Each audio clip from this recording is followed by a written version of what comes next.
Hey everyone, this is Rob, and today we're going to be returning to a series that I started a few months ago, and that is the Vectrex series of games. And I'm sure you figured out by now, either by the title or what's on your screen, we're going to be playing the game Berserk. So I actually have two copies of Berserk. When I bought the Vectrex game lot a few months ago, I got two copies of it for some reason. It was the only one that had doubles of, which, I mean, I don't mind. It's a pretty cool game. It's good to have a backup. Looks like they were both bought at some place named Job Lot. I have no idea. It sounds like some discount warehouse or something. But the final price looks to be $2.99, which is insane. I'd love to buy Vectrex games for $2.99. And originally it was $4.59, but it was marked down. I think these games were more like 30 bucks or something like that. I'm not really sure what the original retail price, but by the time I got to Job Lot, they were being cleared out. So anyway, I got two copies of this game. Let's take a look at the back here real quick. Let's see. Okay, so let's just read the back. Berserk for 1 or 2 players. All the excitement of the real arcade version. Maneuver your humanoid through the electrified mazes of robot-filled rooms.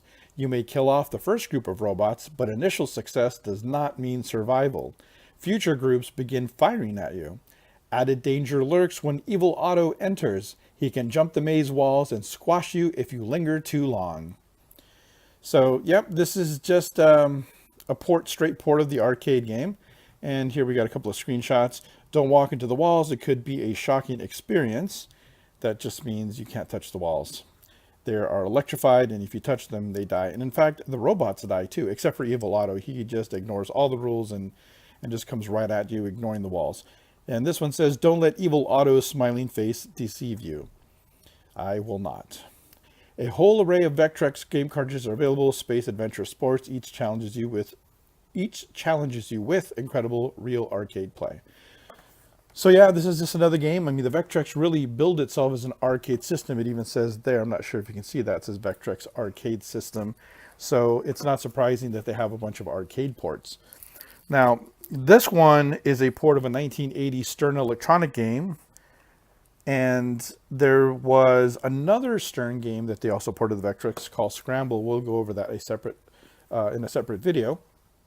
But today we're just going to be talking about Berserk, so we'll go ahead and get started. I actually have a lot to say about Berserk and Stern and all about it. But we'll go ahead and get started. There's that beautiful Vectrex hum.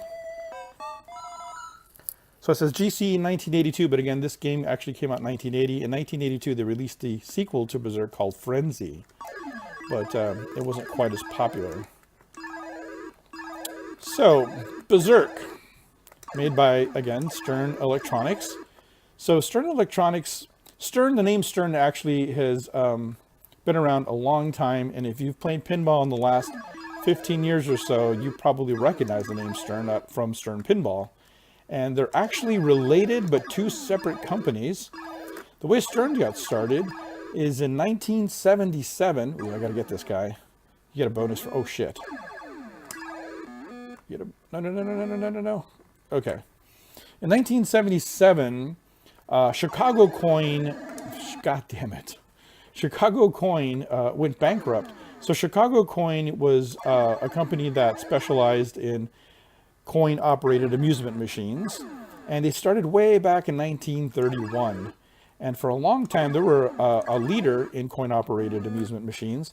A lot of old electromechanical games and early pinball games before they even had flippers, honestly, like really early pinball games. And they did have, of course, some flipper-based pinball games as well. And it's called Chicago Coin because, as you would guess, it was based out of Chicago, Illinois. And Chicago, for a long period of time, was kind of the center of the universe when it came to coin-operated amusement games. Bally, Midway, I think even Gottlieb was all there. But a lot of the jukebox manufacturers were in Chicago. So anyway, Chicago Coin operated for many years. It was a very lucrative company for a while. Until about the 70s. And by 1977, they were in pretty dire straits financially. And they ended up going bankrupt, and they sold all of their assets to the Stern family, who started up Stern Electronics at that time. So Stern Electronics was started as a new company. It wasn't like Chicago Coin renamed. God damn it, because they didn't want to assume the debt of Chicago Coin. So basically, they just bought off all their remaining IP and assets. So once they bought all that off, they started releasing some Chicago Coin games and developing their own. They actually released some pinball games that were not too bad. But it wasn't until 1980 when they released Berserk that they really hit it big with the video games. Now, they did release a lot of other video games that were licensed from abroad, specifically Konami. They had some kind of good deal with Konami going. They licensed Scramble, and they licensed Tutankhamun. That is not on the Vectrex. As far as I know, only this one and Scramble were ported to the Vectrex from Stern. What else? Puyan. I used to love Puyan. It's not a very popular game, but it's actually pretty fun. And a number of other games that they licensed.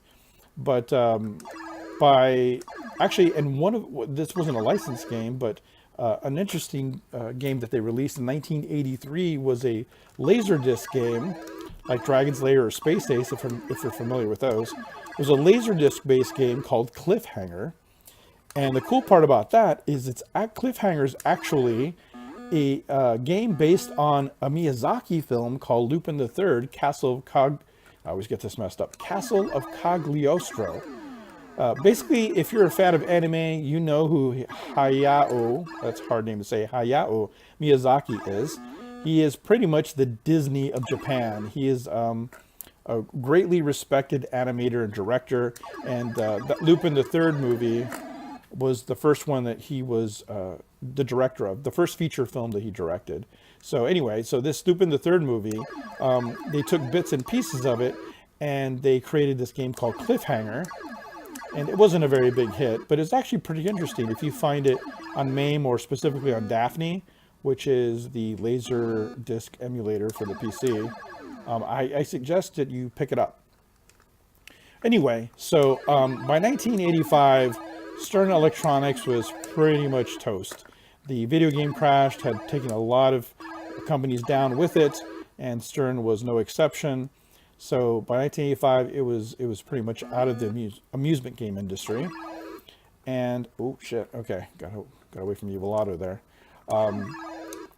Then Gary Stern, who was running Stern Electronics, for a short while ran I think it was called Pinstar or something like that. There was some kind of pinball type of company that it was like part pinball, part electronics or something like that, and it was short-lived. But by 1986, god damn it. By 1986, he had joined and was running Data East Pinball. And that was run all the way until 1994 when Sega bought Data East Pinball, and that became Sega Pinball. And Gary Stern stayed at the helm of Sega Pinball as well. Well, by 1999, the pinball industry was pretty much dead. And Williams had been Williams and Sega, I think, were the last two pinball manufacturers left by 1999, and they both bowed out at that time. So Gary Stern was running Sega Pinball in 1999 when they kind of shut down, and Sega ended up selling all their stuff to Gary Stern, who started up a company called, you guessed it, Stern Pinball. And since then, Stern Pinball is still around. And for a long time, from like 99 to sometime in the late 2000s, Stern Pinball was the only pinball manufacturer in the world. That's not the case anymore. There's Jersey Jack, who made Wizard of Oz and The Hobbit recently. And there's some other independent pinball manufacturers out there. But for a long time, it was basically just Stern keeping it alive with a lot of licensed properties. But anyway, yeah, that's a totally different company, still related, still run by Gary Stern.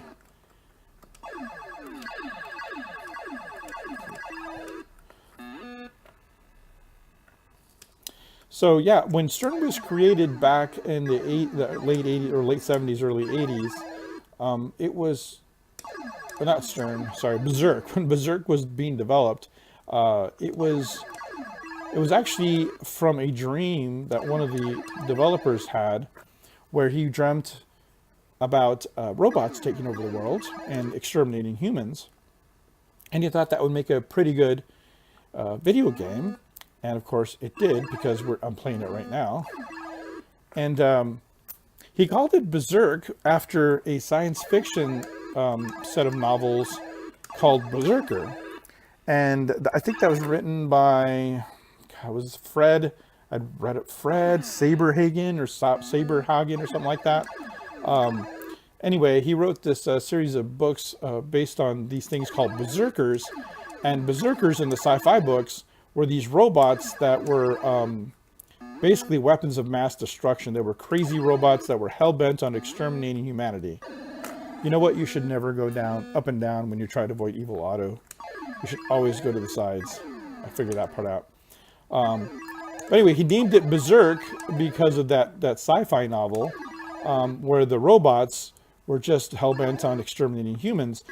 The story goes something like this: group of humanoids called the Builders were at war with another set of humanoids or some other life form. And so they built these sentient robots to destroy the other race. And the robots were very good at their job, and they went ahead and did kill, they annihilated the other race. And then because of their programming, or for some reason, something went wrong, and they decided that they weren't done yet. So they went back and actually exterminated the Builders who built them. So once they eradicated them, they started to search the galaxy or the universe, trying to execute their primary mission, which is exterminate all life. And anyway, that's the background to the sci-fi novel Berserker. So obviously this is kind of similar to that in, oh shit, I'm gonna die, in theme, because these robots are out to get you, and no matter what you do, you cannot win. No. Oh my god, I almost touched that wall. So yeah, so we call this game Berserk. The name Berserk or Berserker comes from old Norse literature describing these crazy ass warriors that would just rush into battle all crazy and just, swords are, swinging, and where they really got their name was that they would go into battle without any armor. They would basically just go out to battle with animal skins on, specifically bear skins, because a bear was a symbol of Odin, and they wanted to kind of channel Odin, who's he's like the Zeus of Norse mythology. He's the head god, and so the bear being associated with Odin, they would wear. I did pretty good there. These bearskin suits or bearskin covers, and that's it. And they would just go out into battle, and they became known as Berserkers. The Ber part being for bear, and Zerker being for the skin that they wore. So bearskin warriors were called Berserkers, and that's where we get the name. And now the name means just going berserk. Basically means going crazy. It's just somebody who's just out of control and nuts. Just like those robots that were hell-bent on destroying the human in the series Berserker, and these robots here, which will not stop. It's really a shame that there's no voice samples in this, because that's really, oh, I got a free guy. That's really what made the game for me, and I think for a lot of people. Back in 1980 when this game came out, it actually had digitized speech, which is a novelty. Didn't really enhance the gameplay, but it made the game more fun for sure. The robots taunt you the whole time. In fact, their sayings are pretty, they're kind of iconic, at least for those of us that grew up in the early 80s. They would say stuff like, get the humanoid, get the intruder. And, if you would leave a maze without destroying all the robots, it would taunt you. It would say, chicken, fight like a robot, shit like that. And when Evil Auto comes out, Evil Auto is basically there to keep the game going so that you don't just waste time and make the game, this game's an arcade game, so it wants to eat your quarters. And if you can just sit there, that is not making any money. So Evil Auto comes out to kill you. Oh, son of a gun. But anyway, it had all this digitized speech, and the Atari 2600 version, which I played a lot of as well. Oh my god, they're shooting super fast now. That one didn't have digitized speech either, although I hear that in the later 2000s, somebody modified the Atari 2600 version to actually have speech. I don't know how they did that.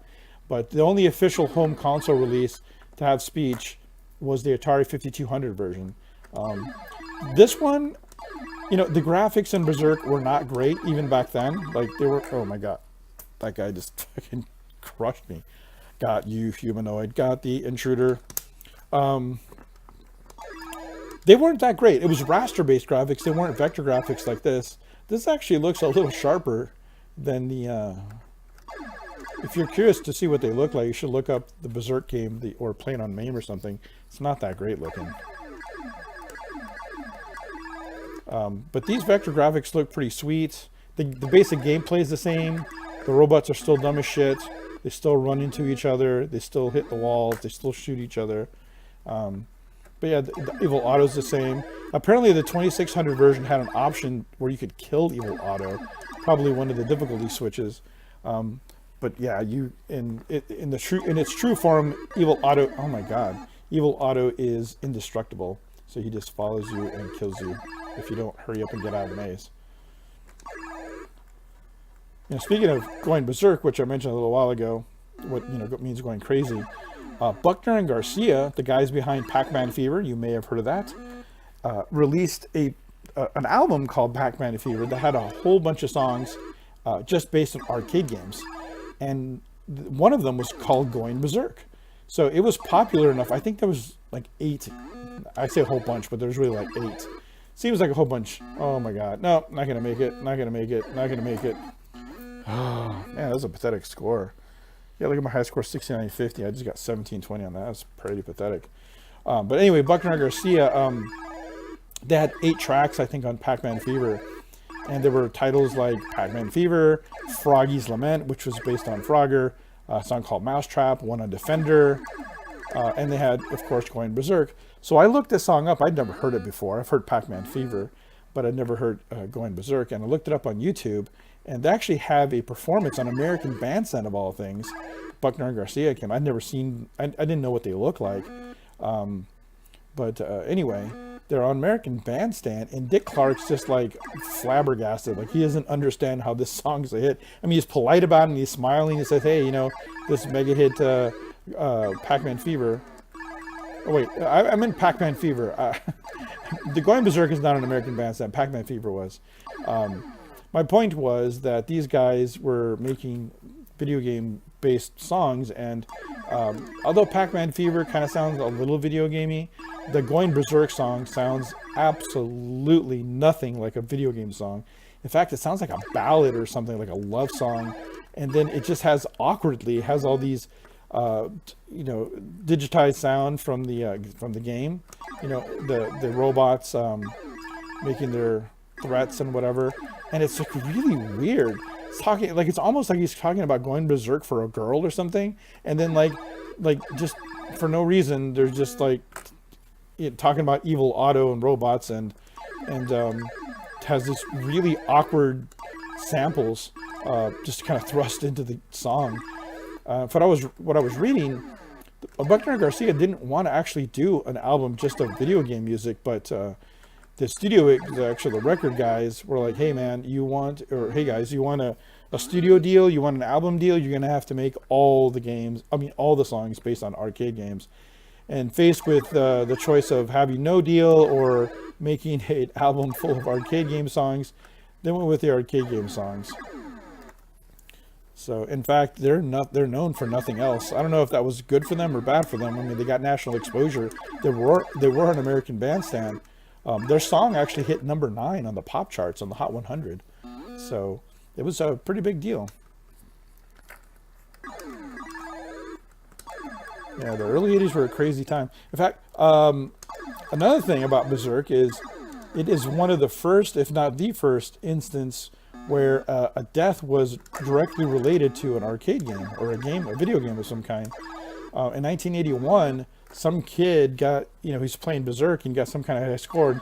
Seconds after he got a high score, he collapsed and died. I don't think the high score was very high, but he had a heart attack at like 18 or something, 18 or 19. And then the next year, some other kid had a heart attack after playing Berserk and got a high score. So, I don't know. It really was the machines coming to life and taking human lives, right? But yeah, it's one of the first instances of, oh my God, of shit, of people dying due to or relating to video games somehow. Oh my god. So yeah, if you notice, the gameplay itself is very straightforward. You can only shoot. It's like a shitty Robotron, honestly. You can only shoot in the direction that you're running. Unlike Robotron, which has an independent fire stick and a movement stick. Robotron's really the first twin stick shooter. And it's an awesome one. That's still my favorite twin stick shooter. But this is an okay game. It's a lot less frantic. I don't remember Frenzy. I don't remember if it was more frantic or not, but I definitely know it wasn't more popular. Alright, well, I'm just going to go ahead and finish up this game. Let's see if I can get a free guy. So you get a free humanoid at 5,000 points. And the scoring goes, see it says bonus there. You get a bonus of 10 points for every robot that was on the screen if you clear them all. So if you start out with 7 robots on the screen and you kill all 7 before moving on to the next level, then you'll get 70 points. So there were 6 robots on this level. If you don't kill them all, you don't get that bonus. And so as you keep playing, oh shit, the robots, they get faster, of course, but they start shooting a lot faster. I was reading that like the original arcade game had a limit on how many shots could be on screen at once, whether they were yours or the robots. This one doesn't seem to. Oh my gosh, is that slowdown? It's if that was slowdown. Oh man, the collision detection isn't the best either. That thing walked right through the wall. And they kind of look like, oh god, and they kind of look like octopus to me, like walking octopus. How in the hell am I supposed to get that guy? What is that about? Yeah, dude, my only hope is that he runs into the wall. He's not going to do it. Oh, Evil Otto killed him for me. That is beautiful. He gave me the bonus because he died. So the nice thing is if they kill themselves or they die by Evil Otto or some other means other than you killing them, you still get the points. Oh, look at my score. I should stop. It's a devil score. I'm going to try to go for my high score, actually. That's really the only thing you could do. You never could win. You couldn't win these games. Son of a gun. Come on, give me 7,000. You could never win arcade games. At least not initially. You just kept playing until you could not play anymore. I know that, you know, Pac-Man had a kill screen and Donkey Kong had a kill screen. You could consider that beating the game, I suppose. But really, there was no programmed ending. It just kept going on indefinitely.